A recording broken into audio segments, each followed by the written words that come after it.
Tout s'est joué en à peine 7 minutes. 7 petites minutes. Et pourtant suffisantes pour provoquer la secousse transatlantique la plus brutale depuis le non français à l'Irak en 2003, et pour fissurer durablement l'OTAN sur l'éternel sujet qui fâche. Qui paie quoi et pour qui? Donald Trump venait tout juste de conclure sa diatribe. Une charge au vitriol contre ces Européens malins qui l'accusaient de vivre au crochet de la protection américaine sans sortir le portefeuille. Dans la salle de Bruxelles, il fixait Sébastien Lecornu avec ce rictus méprisant qu'il réservait aux dirigeants catalogués faibles dans son logiciel mental, persuadé d'avoir humilié la France en public sous les yeux de toute l'Alliance. Sauf que le Premier ministre français se leva. Et là, il lâcha une phrase, une seule, qui cloua sur place la délégation américaine. On n'était plus dans une querelle de pourcentage ou de lignes budgétaires. C'était l'instant où, à 39 ans, un homme rappelait au président des États-Unis qu'une époque se refermait. Celle où Washington donnait les ordres et l'Europe acquiesçait. Fin du chapitre. Pour comprendre l'ampleur du séisme qui allait secouer cette assemblée de l'OTAN, il faut remonter 3 mois en arrière. Quand Donald Trump avait repris le pouvoir à la Maison-Blanche en janvier, son retour triomphal s'accompagnait d'une promesse de campagne explosive. Faire payer les Européens pour leur défense ou retirer les troupes américaines du continent. Cette menace n'était pas nouvelle dans la rhétorique trumpiste, mais cette fois, le président américain était déterminé à la mettre en œuvre. Dans le bureau ovale restauré selon ses goûts dorés, Trump convoquait régulièrement son nouveau secrétaire à la Défense, le général Mike Waltz, ancien béret vert devenu stratège républicain, pour discuter de sa nouvelle doctrine atlantique.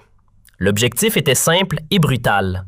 Transformer l'OTAN en organisation payante où chaque pays devrait verser une cotisation proportionnelle au service de protection américain. Ces Européens vivent sous notre parapluie nucléaire depuis 75 ans sans payer leur part, tempêtait Trump lors d'une réunion du Conseil de sécurité nationale. La France dépense 2,1% de son produit intérieur brut pour la défense. C'est ridicule. Nous, on en dépense 3%. Ils doivent passer à 5% minimum ou on dégage nos soldats. Cette obsession trumpiste pour les pourcentages de produits intérieurs bruts masquait une réalité beaucoup plus complexe que le président américain refusait obstinément d'admettre. Les États-Unis ne maintenaient pas 100 000 soldats en Europe par générosité altruiste envers de vieux alliés reconnaissants, mais par pur calcul d'intérêt stratégique national. Les bases américaines disséminées à travers le continent européen constituaient bien plus que de simples garnisons défensives. La base aérienne de Ramstein en Allemagne, par exemple, servait de hub logistique central pour absolument toutes les opérations militaires américaines au Moyen-Orient et en Afrique. Sans cette plateforme stratégiquement positionnée, l'armée américaine devrait déployer ses forces directement depuis les États-Unis, multipliant les coûts de transport par 4 et réduisant drastiquement les capacités de réaction rapide. Le Pentagone estimait que Ramstein permettait à elle seule d'économiser 23 milliards de dollars par an en coûts de projection militaire. Les installations de renseignement américaines en Europe constituaient un autre avantage stratégique majeur, systématiquement omis dans la comptabilité trumpiste. Les stations d'écoute de la NSA en Allemagne et au Royaume-Uni captaient quotidiennement des millions de communications russes, chinoises et moyen-orientales. Les centres d'analyse de la CIA à Francfort traitaient 78% des renseignements américains sur le terrorisme international. Ces capacités de surveillance auraient été impossibles à reproduire depuis le territoire américain. Plus lucratif encore pour Washington, les contrats d'armement massifs que les pays européens passaient avec l'industrie de défense américaine. Sous la pression politique de maintenir l'interopérabilité avec les forces américaines, les pays de l'OTAN achetaient prioritairement des équipements militaires américains. Chasseurs F-35, missiles Patriot, systèmes de communication, drones Reaper. Entre 2015 et 2024, ces ventes d'armes américaines à l'Europe avaient généré 267 milliards de dollars de revenus pour Lockheed Martin, Boeing, Raytheon et Northrop Grumman. Monsieur le Président avait tenté d'expliquer Lloyd Austin, ancien secrétaire à la Défense consulté par l'équipe Waltz. Notre présence en Europe n'est pas une charité, c'est un investissement stratégique qui rapporte énormément aux États-Unis en termes de projection puissance, de renseignements et de contrats industriels. Si on part d'Europe, on perd bien plus qu'on ne gagne. Mais Trump, imperméable aux analyses stratégiques nuancées qui ne correspondaient pas à sa vision binaire du monde, balayait ses arguments d'un revers de main. Dans son esprit transactionnel de businessman new-yorkais, toute relation internationale devait se traduire par un bilan comptable simple. Soit l'Amérique gagnait de l'argent, soit elle se faisait arnaquer. La complexité des bénéfices stratégiques indirects ne l'intéressait pas. Fidèle à sa vision transactionnelle des relations internationales, il ne voyait l'OTAN qu'à travers le prisme comptable des contributions financières. Il avait chargé son équipe économique, dirigée par le nouveau secrétaire au Trésor, Scott Bessent, de calculer précisément le coût de la protection américaine de l'Europe et d'établir une facture détaillée que Washington présenterait aux Européens lors du prochain sommet de l'Alliance. Le document confidentiel, produit par le Trésor américain en avril 2025, baptisé Allied Defense Subsidy Assessment, chiffrait à 37 milliards de dollars le coût cumulé de la présence militaire américaine en Europe. Ce calcul pharaonique incluait non seulement les dépenses directes évidentes de stationnement des troupes, mais aussi une multitude de coûts indirects savamment agrégés pour gonfler la facture finale. La méthodologie employée par les économistes du Trésor était d'une créativité comptable remarquable. Ils incluaient les coûts de recherche et développement de tous les systèmes d'armes jamais déployés en Europe depuis 1940, même si ces technologies servaient également les intérêts américains ailleurs dans le monde. Ils comptabilisaient les salaires de tous les militaires américains ayant jamais servi en Europe, y compris leurs pensions de retraite futures. Ils ajoutaient même une estimation fantaisiste des opportunités économiques perdues par les États-Unis en maintenant des forces en Europe plutôt qu'en les déployant ailleurs.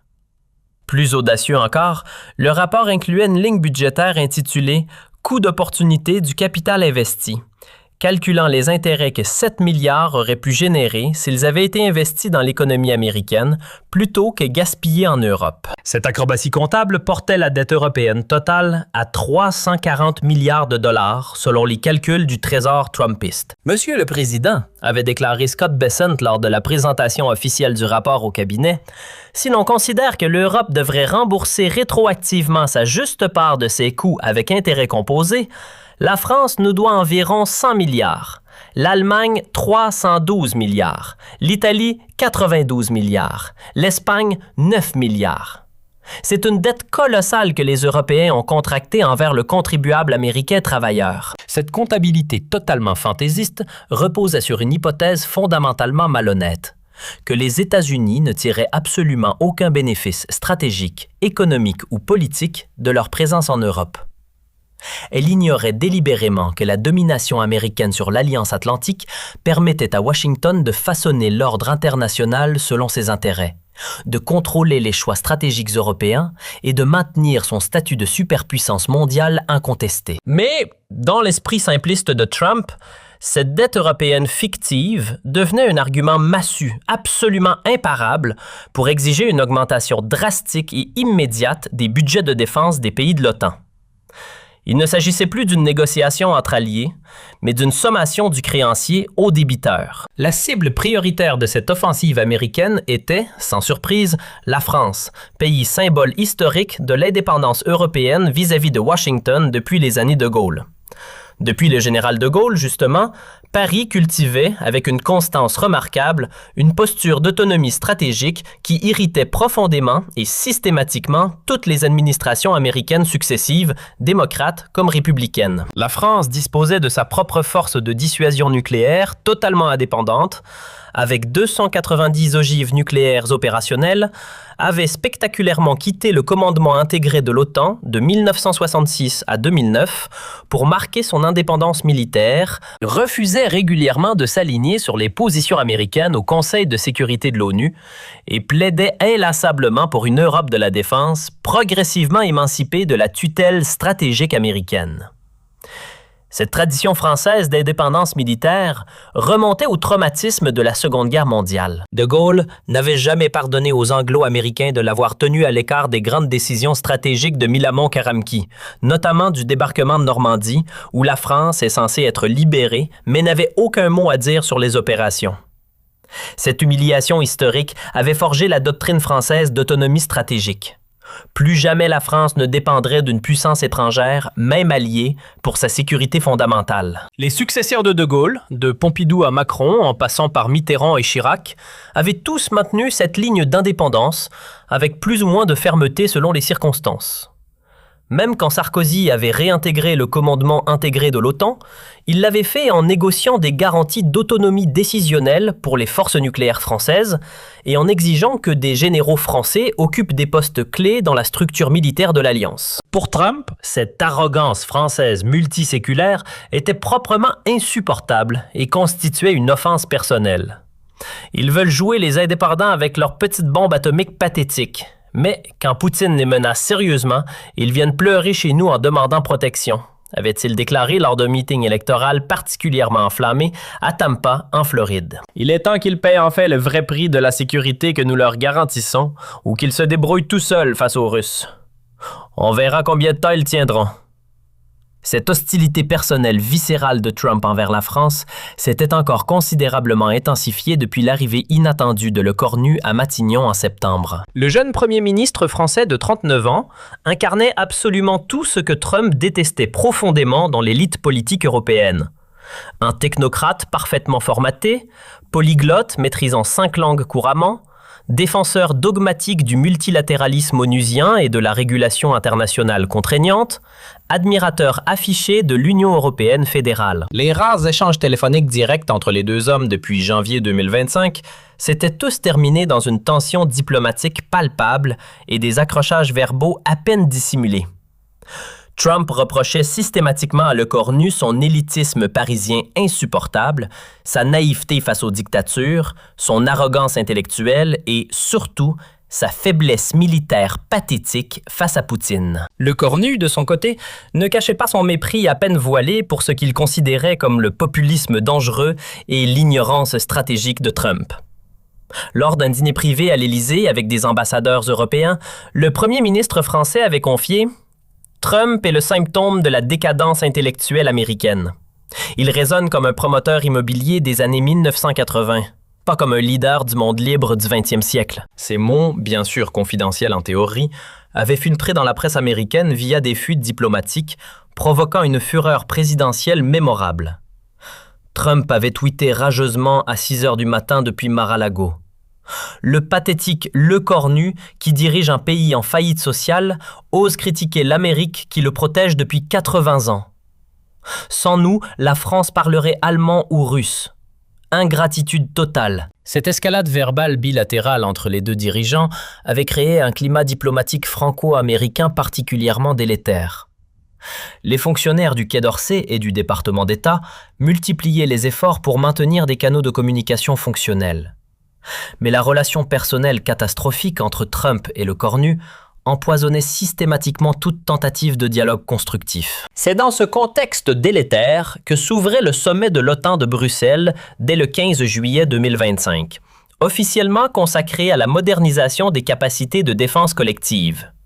Officieusement, tout le monde savait que ce sommet serait l'occasion d'un ultimatum américain aux Européens sur les dépenses militaires. Donald Trump était arrivé à Bruxelles avec sa délégation habituelle de conseillers ultra-loyalistes triés sur le volet, déterminé à imposer brutalement sa vision transactionnelle de l'Alliance Atlantique. Son équipe avait préparé méticuleusement, pendant des semaines, une présentation PowerPoint spectaculaire de 47 slides détaillant exhaustivement les contributions disproportionnées et scandaleuses américaines à la sécurité européenne et exigeant un rééquilibrage financier immédiat et non négociable. La délégation américaine comprenait les figures les plus dures de l'administration Trump. Le général Mike Waltz, secrétaire à la Défense et ancien béret vert réputé pour sa rhétorique anti-européenne agressive, Marco Rubio, secrétaire d'État et faucon atlantiste convaincu, Kash Patel, directeur de la CIA et loyaliste trumpiste absolu. Bien sûr, Scott Bessent, secrétaire au Trésor et architecte principal de la théorie de la dette européenne. Ces Européens mollassons vont enfin comprendre qu'on n'est pas leur armée gratuite de mercenaires, avait déclaré Trump à ses conseillers rassemblés dans sa suite présidentielle du Steigenberger Grand Hôtel de Bruxelles la veille du sommet. Soit ils passent immédiatement à 5% de leur produit intérieur brut en dépenses militaires, comme je l'exige, soit on commence à retirer progressivement nos troupes et nos garanties nucléaires. Point final, pas de négociation possible. Cette stratégie trumpiste d'ultimatum brutal et public reposait sur un calcul politique apparemment rationnel, mais fondamentalement erroné. Les Européens étaient présumés trop divisés politiquement, trop faibles militairement et trop terrorisés par la menace russe pour oser résister collectivement à la pression américaine. Ils finiraient inévitablement par céder et accepter les conditions de Washington, exactement comme ils l'avaient toujours fait docilement depuis 1945. Selon la vision trumpiste simpliste de l'histoire, Trump était personnellement convaincu que sa rhétorique brutale habituelle, combinée à la menace crédible de retrait militaire américain, suffirait automatiquement à faire plier les dirigeants européens, paralysés par leur dépendance structurelle envers le parapluie sécuritaire américain. Il ne concevait même pas la possibilité d'une résistance européenne organisée. Le matin du sommet, l'équipe américaine avait organisé un breakfast briefing avec des journalistes triés sur le volet pour préparer le terrain médiatique. Le président va dire aux Européens leurs 4 vérités aujourd'hui, avait annoncé le porte-parole de la Maison-Blanche. L'ère du free riding européen est terminée. Soit ils paient leur juste part, soit l'Amérique reconsidère fondamentalement son engagement atlantique. Cette campagne de communication agressive visait à créer une pression médiatique maximale sur les dirigeants européens avant même le début des discussions officielles. Fox News et Breitbart publiaient des éditoriaux cinglants exigeant que l'Europe paie enfin sa dette envers l'Amérique. L'opinion publique américaine, largement isolationniste depuis l'échec afghan, soutenait massivement la ligne dure de Trump, selon les sondages. Mais Trump ne soupçonnait pas que le cornu avait préparé cette confrontation avec une rigueur toute française, compilant des décennies de données historiques, d'analyses stratégiques et de calculs économiques pour démontrer méthodiquement l'hypocrisie américaine et l'absurdité de la comptabilité trumpiste. Car, derrière la façade diplomatique, Matignon avait lancé depuis 6 semaines une opération de contre-intelligence stratégique baptisée Vérité Atlantique. Cette cellule ultra-confidentielle, dirigée par le général Pierre Schill, chef d'état-major particulier du président, regroupait les meilleurs analystes français en affaires militaires, en stratégie atlantique et en histoire de l'OTAN. Leur mission officieuse, mais prioritaire, déconstruire méthodiquement, point par point, la propagande trumpiste sur les Européens profiteurs et préparer une riposte factuelle imparable. Le dossier progressivement constitué par l'équipe française déployée à Matignon était d'une précision intellectuellement dévastatrice pour la rhétorique américaine. Il révélait systématiquement que la comptabilité trumpiste omettait volontairement et méthodiquement tous les bénéfices stratégiques, économiques, diplomatiques et politiques massifs que Washington tirait concrètement de sa présence militaire continue en Europe. Les bases américaines permanentes en Allemagne, particulièrement le complexe géant de Ramstein, servaient quotidiennement de plateforme logistique absolument indispensable pour toutes les opérations militaires américaines déployées au Moyen-Orient, en Afrique et en Asie centrale. Sans ces infrastructures européennes stratégiquement positionnées, l'armée américaine devrait projeter ses forces directement depuis la côte est américaine, multipliant les coûts de transport aérien et maritime par un facteur de 4 et réduisant drastiquement les capacités de réaction rapide qui constituent l'avantage militaire principal des États-Unis. Le Pentagone lui-même, dans ses documents de planification stratégique classifiés que les services français avaient réussi à obtenir discrètement, estimait que les bases européennes permettaient d'économiser annuellement 34 milliards de dollars en coûts de projection militaire évités.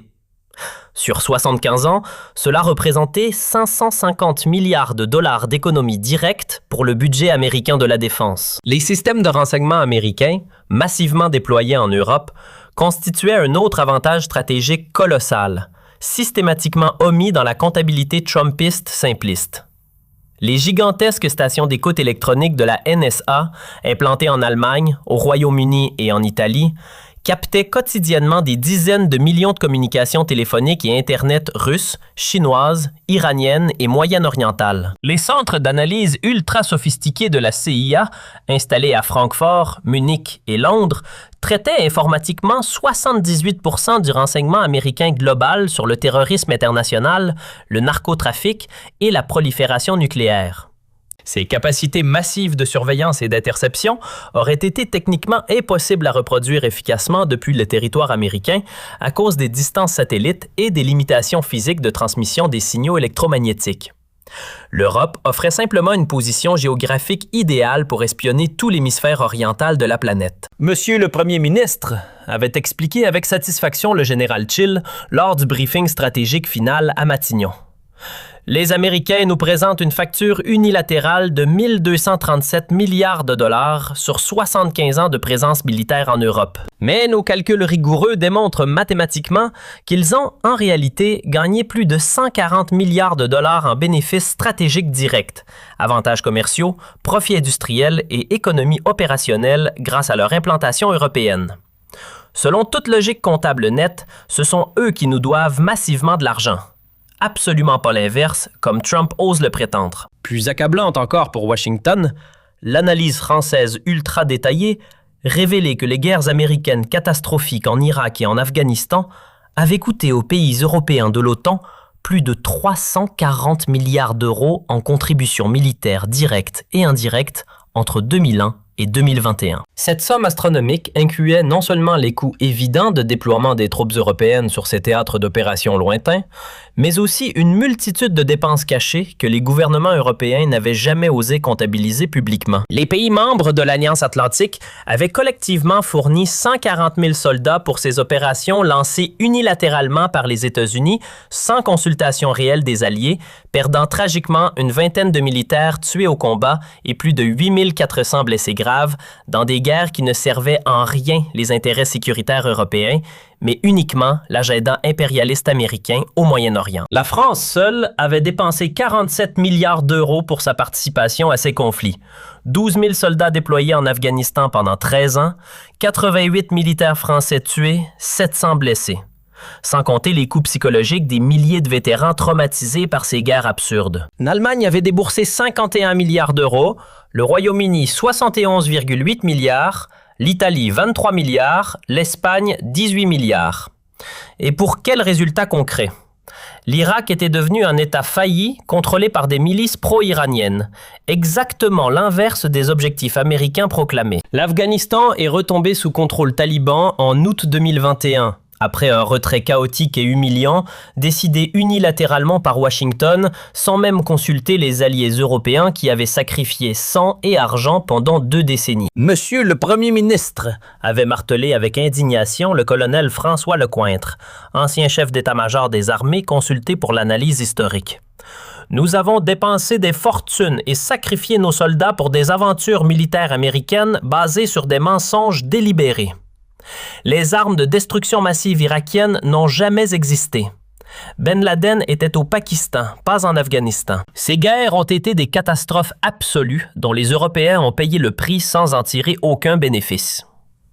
L'équipe Lecornu avait également exhumé des documents déclassifiés prouvant que l'administration Bush avait exercé des pressions diplomatiques massives et des chantages commerciaux sur les pays européens réticents pour les forcer à participer à l'invasion de l'Irak en 2003. Les gouvernements européens n'avaient pas rejoint ces guerres par conviction stratégique, mais par peur de représailles économiques américaines et par soumission à l'hégémonie de Washington.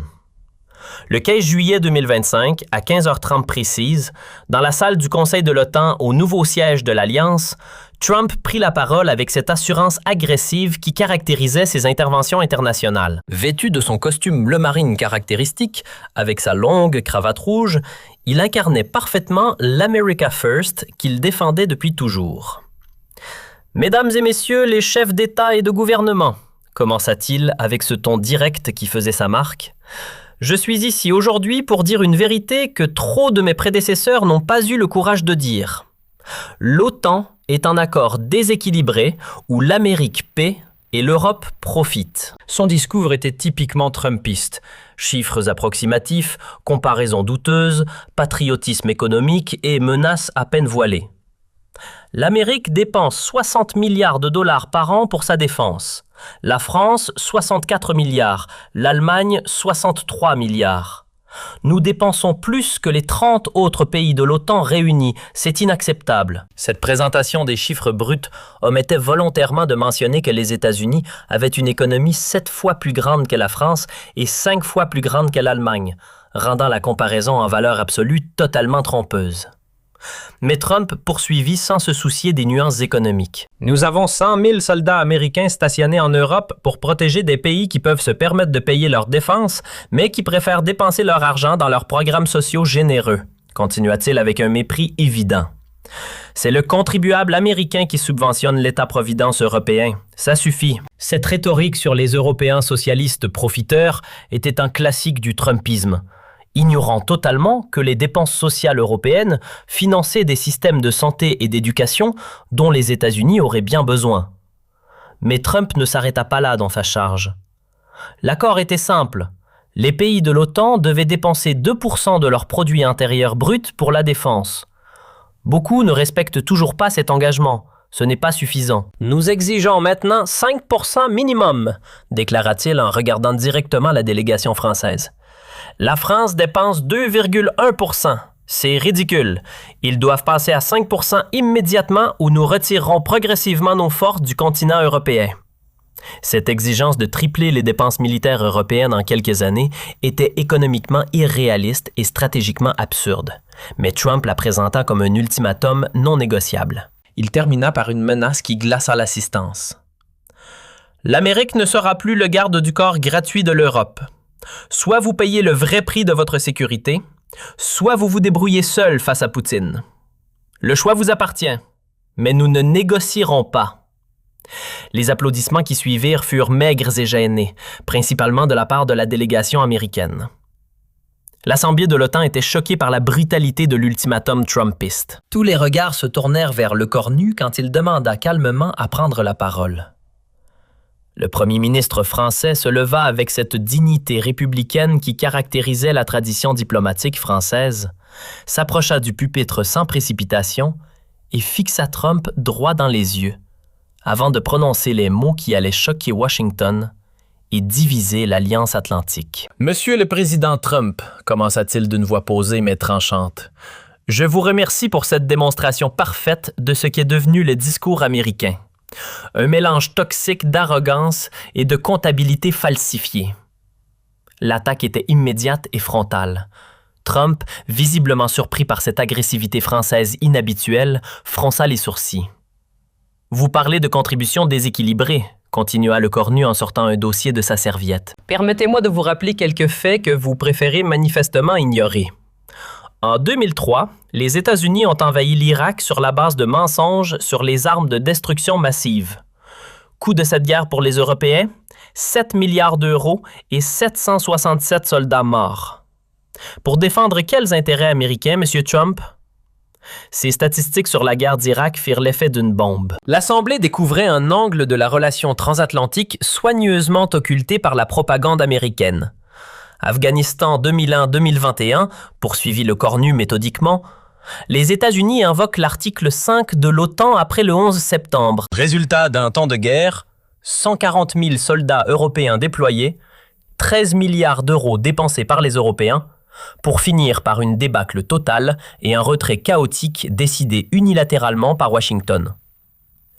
Chaque révélation était un coup porté à la rhétorique trumpiste. Trump tenta d'intervenir. « Monsieur le Premier ministre, c'était... » Mais le cornu l'interrompit sèchement. « Non, Monsieur Trump, c'est moi qui parle maintenant. Vous allez écouter. » Et il continua son démontage implacable. « Vous nous accusez de profiter de votre protection? Savez-vous combien les bases américaines en Europe rapportent à votre économie? 34 milliards de dollars par an en contrats locaux, en salaires dépensés, en avantages stratégiques. Rammstein en Allemagne est votre plateforme de projection vers le Moyen-Orient et l'Afrique. Sans elle, vos opérations coûteraient 40% plus cher. » Cette révélation sur les bénéfices économiques américains de leur présence en Europe touchait au cœur de l'argument trumpiste. Dans l'assistance, plusieurs délégués échangeaient des regards surpris. « Mais parlons surtout de votre comptabilité mensongère », continua le cornu avec une colère contenue. « Vous dites que l'Amérique pèse 187 milliards depuis de vrais temps. Vos économistes oublient de mentionner que l'industrie américaine de l'armement a vendu pour 340 milliards de dollars d'armes aux Européens pendant la même période.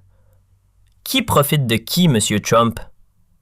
Cette contre-argumentation française était dévastatrice. Elle démontrait que, loin de subventionner l'Europe, les États-Unis tirent d'énormes profits de leur relation avec l'Alliance. Et puisque vous évoquez les pourcentages de produits intérieurs bruts, poursuivit le cornu, permettez-moi de vous rappeler une réalité économique élémentaire.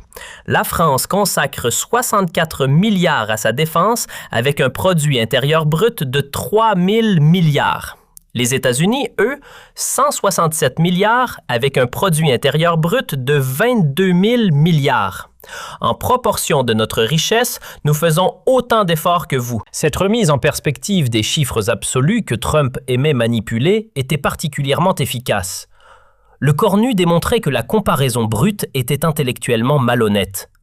Trump, rouge de colère, tenta une contre-attaque. La France a sa petite force nucléaire, mais... Justement, parlons-en, le coupa le cornu. Notre dissuasion nucléaire indépendante protège toute l'Europe, pas seulement la France. Elle coûte 6 milliards par an. Nous ne vous avons jamais demandé de participation. C'est ça, la vraie solidarité atlantique. Le silence qui suivit cette mention de la force de frappe française était révélateur. Le cornu venait de rappeler que, contrairement à ce que prétendait Trump, l'Europe n'était pas totalement dépendante du parapluie nucléaire américain. Mais le cornu réservait le plus dur pour la fin. Monsieur Trump, vous exigez que nous passions à 5% de notre produit intérieur brut en dépenses militaires. Très bien. Mais alors, les États-Unis doivent rembourser les 340 milliards d'euros que nous avons dépensés pour vos guerres en Irak et en Afghanistan. Des guerres qui ne servaient pas la sécurité européenne, mais l'impérialisme américain. Et puis vint la conclusion qui restera dans les mémoires. L'OTAN n'est pas une entreprise de protection où l'Amérique serait le patron et l'Europe les clients. C'est une alliance entre égaux. Si vous voulez la transformer en raquette, alors nous créerons notre propre système de défense européen. L'époque où Washington dictait ses conditions à l'Europe est révolue. L'explosion qui suivit fut immédiate. Trump quitta momentanément la salle, furieux, suivi par une partie de sa délégation. Dans l'assistance, c'était la stupéfaction générale. Pour la première fois dans l'histoire de l'OTAN, un dirigeant européen avait publiquement accusé les États-Unis de manipulation comptable et de chantage stratégique. L'onde de choc fut planétaire et immédiate aux États-Unis. La réaction fut explosive et polarisée selon les lignes politiques habituelles. Fox News titrait avec indignation « La France insulte honteusement l'Amérique ». Tucker Carlson dénonçait l'ingratitude pathologique des Européens, tandis que CNN analysait sobrement la plus grave crise atlantique depuis l'Irak.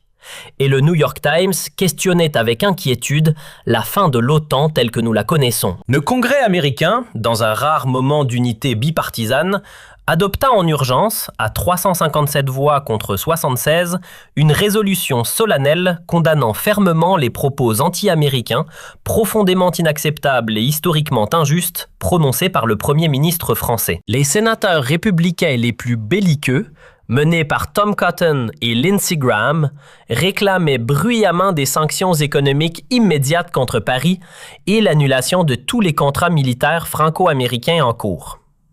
L'establishment de politique étrangère américain, traditionnellement atlantiste et pro-européen, était profondément divisé. Les néoconservateurs du Weekly Standard soutenaient Trump et exigeaient que l'Europe paie ou parte. Mais les réalistes pragmatiques du Council on Foreign Relations mettaient en garde contre une rupture atlantique qui ne profiterait qu'à la Chine et à la Russie. Le cornu a techniquement raison sur plusieurs points factuels, admettait Richard Haass, ancien président du Council on Foreign Relations. Notre comptabilité sur l'OTAN a toujours été politiquement biaisée. Dans les cercles académiques américains spécialisés en relations internationales, le discours de Le Cornu déclenchait des débats passionnés. À Harvard, le professeur Stephen Walt saluait le courage de dire enfin publiquement ce que beaucoup d'analystes pensent depuis des années sur l'hypocrisie de notre rhétorique atlantique. À Georgetown, l'ancien secrétaire à la Défense Robert Gates reconnaissait que les Européens ont effectivement payé un prix énorme pour nos aventures au Moyen-Orient sans en tirer aucun bénéfice stratégique.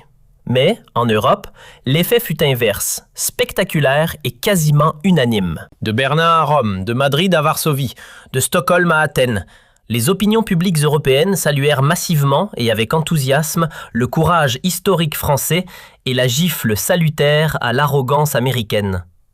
Les réseaux sociaux européens explosaient de messages de soutien à Lecornu.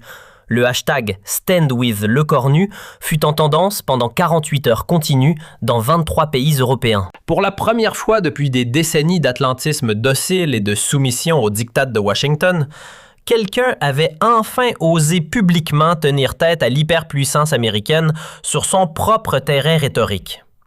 Les sondages réalisés dans les jours suivants montraient que 78% des Européens approuvaient les propos de Lecornu et estimaient que l'Europe devait affirmer son indépendance stratégique vis-à-vis des États-Unis. Les dirigeants européens, même ceux traditionnellement les plus atlantistes et pro-américains, ne pouvaient ignorer ce tsunami d'opinion publique. Le chancelier allemand Olaf Scholz, habituellement très prudent sur les sujets transatlantiques, déclara que M. Lecornu avait soulevé des questions légitimes sur l'équilibre des contributions au sein de l'Alliance. La première ministre italienne Giorgia Meloni, pourtant proche idéologiquement de Trump, admit que certains arguments français méritaient une discussion approfondie et honnête. Même en Pologne et dans les pays baltes, traditionnellement les plus pro-américains par peur existentielle de la Russie, l'opinion était nuancée.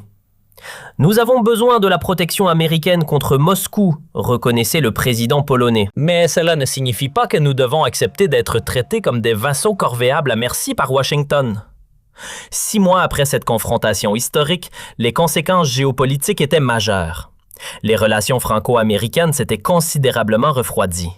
Mais paradoxalement, cela avait accéléré l'émergence d'une vraie Europe de la défense. L'Allemagne et la France, l'Italie et l'Espagne lançaient un programme commun d'armement de 240 milliards d'euros, réduisant leur dépendance aux technologies américaines. Plus important encore, l'affaire avait révélé au monde que l'Alliance atlantique ne pouvait plus fonctionner sur le mode de la subordination européenne à Washington. Une nouvelle relation, plus équilibrée et plus mature, devait émerger. L'effet Lecornu a libéré l'Europe de sa dépendance psychologique envers l'Amérique, analysa Hubert Védrine, ancien ministre français des Affaires étrangères. Nous avons compris que nous pouvions être des alliés des États-Unis sans être leurs vassaux. Quant à Lecornu lui-même, il était devenu un héros pour les Européens lassés de l'arrogance américaine. Son discours du 15 juillet 2025 était étudié dans toutes les écoles de diplomatie comme un modèle de résistance à l'hégémonie. L'histoire retiendra que, ce jour de juillet 2025, dans l'enceinte de l'OTAN, un homme de 39 ans avait infligé une défaite morale historique à la superpuissance américaine, et que, par cette victoire de la dignité sur la soumission, il avait ouvert la voie à une Europe enfin souveraine.